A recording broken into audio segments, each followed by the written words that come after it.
Prinsipnya begini, Mas. Tentara itu adalah dari rakyat, untuk rakyat, kembali ke rakyat. Tidak ada prajurit tua. Tidak ada prajurit tua. Apa itu maksudnya, Bu? Nggak ngerti. Yang ada prajurit mati. Nah, artinya setelah mati baru kita nggak berguna. Dibilang kaget banget, itu cuma semuanya mendadak. Orang lagi tidur dibangunin, ditembakin, nah kan kaget. Itu beneran? Benar. Oh, itu saya pikir cuma di film-film Hollywood. Saya pikir cuma di...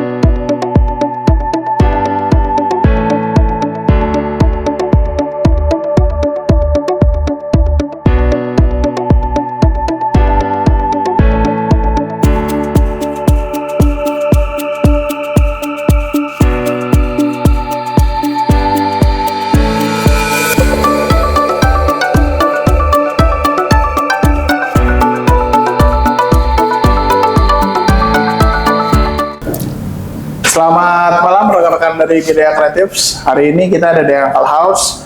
Hari ini kita berkesempatan mewawancara TNI yang bisa dibilang purnawirawan. Dan namanya adalah Letkol Purnawirawan Eva Heriwati Sarjana Hukum. Nah, beliau akan menceritakan hal-hal yang berkaitan dengan dulu jadi koat dan sekarang ini udah purna. Jadi mau cerita dulu perihal Ibu dulu tuh dinas di mana, di kesatuan apa yang terakhir atau gimana nih Bu? Boleh dong Bu diceritain. Terus mungkin nanti kalau ada yang mau juga jadi koal ya, itu gimana, mungkin apa tantangannya dan lain-lain Bu. Tapi Bu kita cerita dulu gimana? Oke, Mas Andika, terima kasih banyak atas waktu yang telah diberikan kepada saya. Saya juga kaget sebenarnya, orang yang udah purnawirawan, yang udah pensiun kok diajak jadi narasumber ya? Nah, aku takut mau ngomong apa nih, nanti takut salah-salah. Enggak. Jadi saya anggota TNI AL, dalam hal ini sebagai wanita Angkatan Laut, kami disebut KOWAL. Korps Wanita TNI Angkatan Laut. Oke. Berdinas, kalau kita bercerita dinas panjang sekali. Panjang. Dinas pendidikan di Surabaya, berdinas di Jakarta, ditempatkan di Papua, berbagai kota di Papua, sampai menikah, punya anak di Papua. Setelah itu kembali ke Jakarta, Dinas 15 TNI AL Cilangkap. Setelah itu Dinas di Cilandak di Marinir. Setelah itu Dinas di Korps Marinir Senen dalam perapatan. Dan terakhir sebelum pensiun saya dinas di Kementerian Pertahanan. Kementerian Pertahanan. Oh. Itu ceritanya secara garis besar seperti itu. Lama juga ya, jadi total berkarir itu lebih dari 30 tahun ya? Lebih dong, 37 tahun. Nah, kita sekarang ngomongin tantangan Bu, karena kan jumlah koal lebih sedikit daripada yang laki-laki. Iya. Ya kan? Nah itu kan Jauh lebih sedikit. pasti lebih sedikit, tesnya juga pasti lebih susah awalnya ya. Kalau ngomongin tes kayaknya udah kelamaan, jadi kita ngomongin tantangannya apa aja sih Bu? Tantangannya, peran dan tanggung jawabnya itu kalau dari KOWAL sendiri itu seperti apa gitu. Jadi ini sebagai wawasan edukatif juga buat nanti rekan-rekan Gidea, karena itu mungkin ada anaknya, keponakannya yang mau masuk TNI AL. TNI AL tuh apa gitu kan, kita juga harus punya gambaran gitu loh Bu. Terutama di KOWAL ini, korps wanitanya ini. Iya, oke. Tes masuk TNI AL secara umum sama. Sama tes masuk ya? Iya, laki dan perempuan ya, pria dan wanita. Tes kesehatan di masuk TNI mulai dari ujung rambut sampai ke ujung kaki itu diperiksa. Itu sampai sekarang Bu? Sampai sekarang. Oh masih ya, berarti Iya. itu nggak berubah ya? Iya. Oke. Jadi wanita maupun pria sama. Jadi setelah kita lulus, kita merasa sempurna kita ciptaan Tuhan. Karena semua normal ya, mulai dari rambut, hidung semua sampai ke kaki diperiksa. Hmm. Nah, setelah dinyatakan semua normal, baru dia lulus di item kesehatan, di poin kesehatan. Oke. Nah, setelah itu tes kesamaptaan jasmani, lari keliling Oh, binsik. yang 12 menit, Oke. binsik. Kesamaptaan jasmani ya kita bilang di sana. Kalau di umum namanya binsik ya, pembinaan fisik ya. Jadi itu kalau nggak kuat lari ya nggak lulus saya. Jadi ada ketentuan. Nah, jadi nggak cuma kuat berenang ya, Bu? Berenang ada lagi nanti. Ada lagi? Item berenang ada lagi. Jadi dia lari 12 menit itu dia dapat berapa meter? 2.200 atau 2.000 kayak gitu. Ada ketentuan untuk lulus. Begitu nanti ada tes sit up, push up. Oh iya. Terus berikutnya item berenang yang seperti Mas Andika bilang ada sih. Tinggal di laut. Kalau namanya angkatan laut harus dong. Oh iya, harus bisa berenang. Terus yang kedua, itu kan secara umum tes ya, Bu. Nah, udah jadi nih, koal. Nah, ada nggak sih pembeda antara tentara pria dan tentara wanita? Jadi kita bicara apa ya, peran dan tanggung jawabnya. Di dalam bertugas nggak ada perbedaan. Oke, dalam bertugas nggak ada perbedaan. Kita harus bisa, pria bisa, koal juga harus bisa. Oke. Tidak ada. Kecuali yang saya bilang tadi, korps khusus marinir itu memang khusus laki-laki. Jadi pasukan perang ya. Oke, Pasukan. marinir. Nah, kalau untuk yang lain semua kita sama. Yang pria juga ada korps administrasi, yang koal juga ada, kesehatan juga. Kayak saya korps kesehatan. Oh, jadi Ibu awalnya korps kesehatan. Korps kesehatan. Jadi Saya tenaga kesehatan. Gender ya atau tantangan. iya. Nah, seorang wanita TNI, dia peran ganda. Peran ganda. Ganda. Gimana itu, Bu? Sebagai profesi, dia harus bertugas sesuai profesi dia. Yang kedua, jangan lupa kita ini kodratnya sebagai wanita. Oh, istri. Tentu sebagai mengabdi pada suami, mendidik, membina anak. Nah itu, jadi peran ganda kita itu yang tantangan. Tadi belum menjawab ya. Itu tantangan utamanya. Jadi kita harus bisa berperan ganda itu. Kita bekerja, kita dinas malam, kita tentara 24 jam. Pulpas katanya, pengumpulan pasukan harus berangkat. Tidak ada alasan. Anak mau nangis tinggal dulu, berangkat. Nah, di samping itu, kita mengabdi kepada suami, mendidik anak supaya jadi generasi yang berguna bagi nusa dan bangsa. Lulus ditempatkan di rumah sakit. Saya kebetulan di kamar bedah. Oh, di kamar Jadi bedah. operasi nih Mas. Oh ya. Operasi apa aja kayak usus buntu, melahirkan. Oke. Nah, sempat 8 tahun waktu jadi bintara. Oh, 8 tahun. Ya. Terus, Bu? Nah, setelah itu sekolah perwira. Sekolah perwira. Nah, sekolah perwira agak berbeda ya. Jadi pelaksana, jadi kita sekarang udah jadi perwira, artinya bisa menjadi pimpinan gitu ya. Pemimpin. Nah, lebih ke administrasi. Administrasi. Oh. Nah, kebetulan saya ngambil S1-nya hukum, S1 hukum. nggak linear ya. Oh iya, nggak dari linear. kesehatan ke dari hukum. dari perawat ke Hukum. hukum. Tapi di hukum itu nanti kan ada hukum kesehatan juga. Oke. Gitu. Terus, Bu? Nah, setelah itu, setelah perwira, saya lebih kepada logistik. Oh, logistik. Perwira logistik, perwira pengadaan barang dan jasa. Wow, pengadaan barang jasa. Jadi beli apa namanya, beli torpedo yang buat meledak itu di kapal laut. Oh kan, aku kan kapal selam ya kan. korps kesehatan. Oh, bukan korps. Jadi lebih kepada material kesehatan, bekal kesehatan, kayak gitu. Tandu, Ya, obat, reagen, nah, Reagen gitu-gitu. itu apa? Reagen itu untuk pemeriksaan COVID. misalnya Oh, salah iya, satunya iya. periksa laborat. Artinya kita pengadaan barang, membuat WAPU, pertanggungjawaban keuangan. Oke. Nah, di situ. Oh. Terus logistik adalah untuk belanja alat kesehatan, belanja bekal kesehatan, belanja kebutuhan rumah sakit seperti alat tenun dan lain-lain, itu termasuk pengadaan kesehatan. Wow, luas juga ya. Nah, saya waktu itu pendidikan pengadaan barang dan jasa nasional. Berarti tadi kan udah diceritain mengenai pengadaan barang dan jasa di marinir, ya kan? Udah tahu tuh sekolah juga di pengadaan jasa untuk nasional, tahapan-tahapannya. Nah, tapi kita tadi cerita awal tuh ibu dari marinir ke Kemhan. Itu kan beda, yang sini angkatan laut secara umum dengan kemarinirannya, yang di sini tuh Kemhan, Kementerian Pertahanan.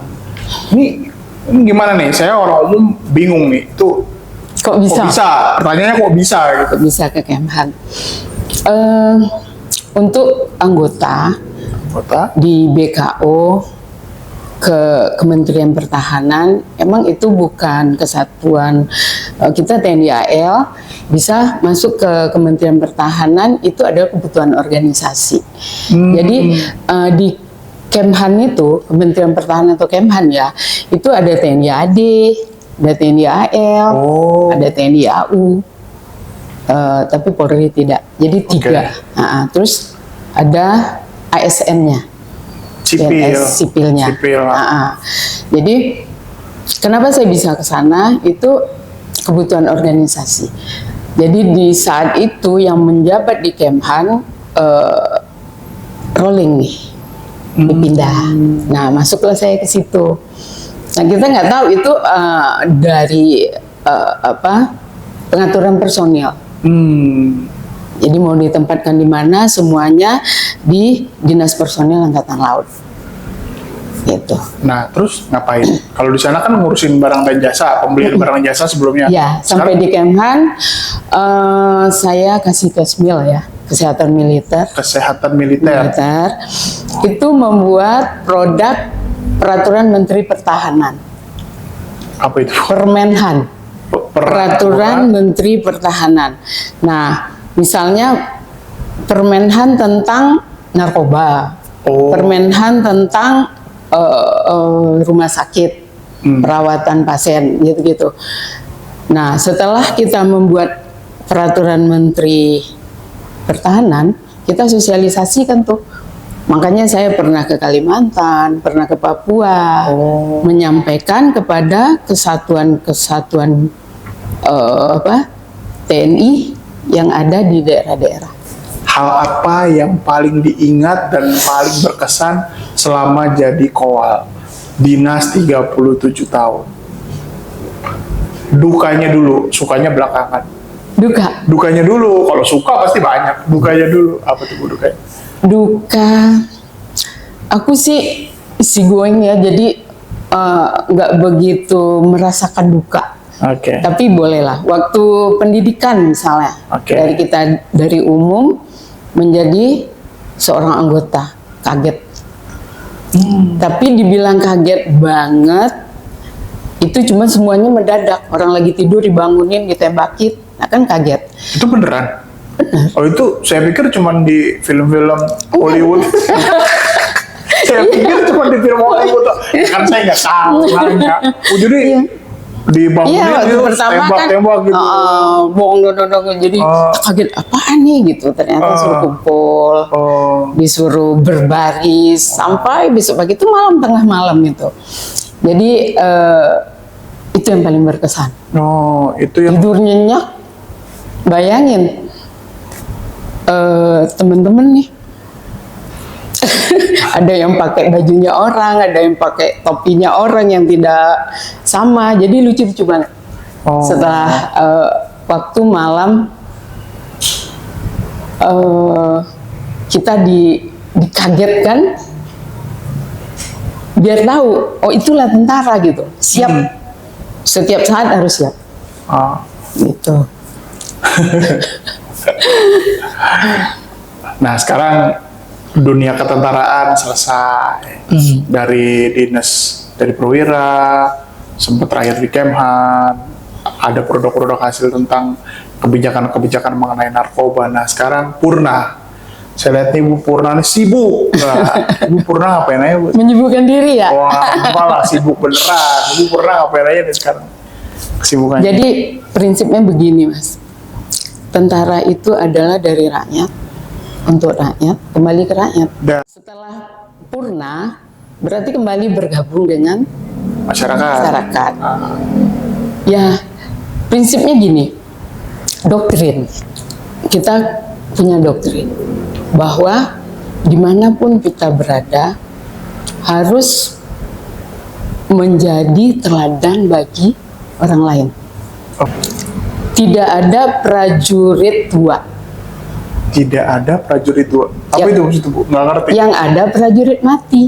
Nah, artinya setelah mati baru kita nggak berguna.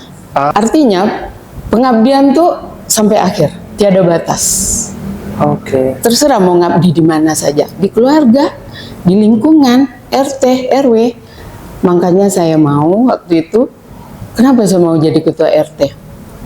Karena saya ingin membuat waktu itu savana kita masih belum ini ya, belum bagus jalan lingkungan, terus sama legalitasnya. Legalitas. Nah, disitulah karena saya kebetulan orang hukum, di situ saya ingin berikut serta, Siap. ikut membantu.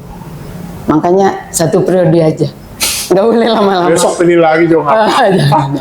Kan, nah selanjutnya diminta lagi ke RW jadi bidang pemuda olahraga seni dan Oh sekarang malah naik nih, bukan kita lagi ke RW. Ceritanya. Makin sibuk dong ya. ya Kepemudaan di RW, kepemudaan. bidang pemuda olahraga seni dan budaya. Oh, pantesan kita sering ketemu kemarin 17 Agustusan banyak ibu. Itu di bagian Muncul terus ya. ya, bidang aku sih ya gitu. Oh. Terus selanjutnya kita juga gimana UMKM, apa sih yang membuat pemuda itu nggak duduk aja, Karang Taruna tuh nggak duduk aja dia. Sekarang kan ada UMKM, bazar minggu pagi. Oh siap Itu ya. apa ide-ide. Ada band juga kemarin kayaknya ramai. Ada Band, ya ada makanan. bazar senja namanya kan. Bazar senja jam 7. Ya asal nggak gerimis aja sih Bu. Awalnya pas gerimis saya, Kita kalau gerimis gerimis. langsung bubar tuh Bu. Iya. Bener deh. Itu karena kan bandnya di luar begitu Iya. ya, nggak ada panggung ya saya lihat kemarin. Ya, saya kepengen dimanapun saya berada ada yang bisa saya kerjakan gitu. Di dalam keluarga juga gitu. Terus di dalam lingkungan juga seperti itu. Ya sesuai kemampuan lah. Siap. Saya bisanya itu ya itu yang bisa saya kerjakan. Oke. Tips and trick untuk jadi koal. Nah, itu apa yang mesti disiapin? Mungkin dari rekan-rekan Gede Kreatif ada anaknya, keponakannya, yang kepengen nih Oh, jadi kepengen koal. jadi koal. Ya kan, Boleh minum ya? silakan. Baik dari jalur Bintara atau dari jalur yang lain, atau dari sumber sarjana atau bagaimana. Apa tuh Bu tips-tipsnya sampai bisa meraih cita-citanya gitu kan? Karena cukup, saya juga kecil cita-cita jadi tentara Bu, tapi Iya. nggak jadi tentara. Makanya gimana nih teman-teman yang mau jadi atau siapa yang mau jadi ini apa nih Bu tips-tipsnya? Iya ya, penerimaan tentara itu selektif banget. Iya. Karena begitu banyak yang berminat tapi kuota cuman terbatas. Apalagi Apalagi koal. wanita. Wanita itu. Ya, koal-koal wanita-wanita gitu ya. Nah, jadi pertama untuk jadi TNI harus mempersiapkan fisik, itu sudah pasti. Kalau orang ngomong TNI, fisik, benar nggak? Iya. Kalau fisiknya nggak kuat, gimana mau bisa lari? Gimana mau bisa jalan jauh? Nah, di samping itu juga akademi. Akademi. Terus yang nggak kalah pentingnya psikotes, psikologi. Oh, psikologi. Nah, orang ini cocok nggak sih jadi tentara? Itu kan harus dibaca dari tesnya itu. Oh gitu. Kan nggak semua orang bisa. Oh. Karena tentara ini, ideologi. nah tentara ini harus loyal. Dia harus loyal sama atasannya. Kalau dia nggak bisa menerima perintah kan ngelawan jadinya kan. Itu terbaca kan di psikotes. Nah itulah makanya saya bilang di bidang kesehatan dari kepala sampai kaki diperiksa. Makanya saya bilang kita lulus tes TNI itu rasanya udah sempurna banget sebagai ciptaan Allah Subhanahu Wa Taala gitu kan. Nah ya tuh guys ya, rekan-rekan dari GDA udah banyak pelajaran yang bisa kita ambil dari Bu Eva, dan gimana cara jadi koal, terus tadi dinasnya terakhir kali di Departemen Pertahanan, sampai sekarang beliau nggak berhenti mengabdi juga ya. Beliau mengabdi sekarang dari RT naik level ke RW. Jadi inti dari pembicaraan kita adalah dia adalah NKRI harga mati, dimanapun dia duduk, dimanapun dia berada, dari rakyat untuk rakyatnya itu nggak hilang.